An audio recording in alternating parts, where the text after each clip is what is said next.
પત્રકાર એકતા પરિષદના નવસારી જિલ્લા પ્રમુખ તરીકે અજીતસિંહ ઠાકોરની સર્વાનુમતે વરણી નવસારી પત્રકાર એકતા પરિષદની મીટિંગમાં નવી ટીમ જાહેરાત પ્રદેશ અધ્યક્ષ લાભુભાઈ કાતરોડિયા દક્ષિણ ગુજરાતના પ્રવાસે પત્રકાર એકતા પરિષદના પ્રદેશ અધ્યક્ષ વિદેશથી પરત આવ્યા બાદ પંચમહાલ જિલ્લાનું સફળ જિલ્લા અધિવેશન પૂર્ણ કરી ઉત્તર ગુજરાતના પ્રવાસે 3 દિવસ બાદ હાલ દક્ષિણ ગુજરાતના પ્રવાસે છે। ત્યારે નવસારી સર્કિટ હાઉસમાં જિલ્લાના પત્રકારોની હાજરીમાં સર્વાનુમતે નવા પ્રમુખ અજીતસિંહ ઠાકોર, ઉપપ્રમુખ રવિન્દ્રભાઈ અગ્રવાલ, મહામંત્રી મુન્નાભાઈ મિશ્રા અને અયુબભાઈ વાડીલાલ, મંત્રી રાજાભાઈ મિશ્રા, સહમંત્રી સુનિલ મિત્તલ, હેમંતભાઈ વ્યાસની નિયુક્તિ બધા જ પત્રકારોની હાજરીમાં કરવામાં આવી હતી।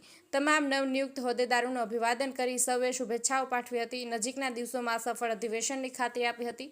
આ મીટિંગનું આયોજન પ્રદેશ મંત્રી શ્રી આરિફભાઈ શેખ, પ્રભારી દીપકભાઈ પરમાર દ્વારા કરવામાં આવ્યું હતું, જેમાં ઝોનના હોદ્દેદારો, પ્રદેશના હોદ્દેદારોની ખાસ ઉપસ્થિતિ હતી। નવસારી જિલ્લામાં ઘણા સમયથી પ્રમુખના રાજીનામા બાદ ખાલી જગ્યા હતી, જેનો આજે નવી સર્વાનુમતે નિયુક્તિથી સૌ પત્રકારોમાં એક નવો જુસ્સો સંગઠનથી વિસ્તૃત કરવા માર્ગ મોકળો મળશે અને પ્રદેશ અધ્યક્ષ લાભુભાઈ કાતરોડિયા તેમજ આઈટી સેલના નીતિનભાઈ ઘેલાણી દ્વારા અધિવેશન સંગઠન સમસ્યાઓની વિસ્તૃત ચર્ચા કરવામાં આવી હતી।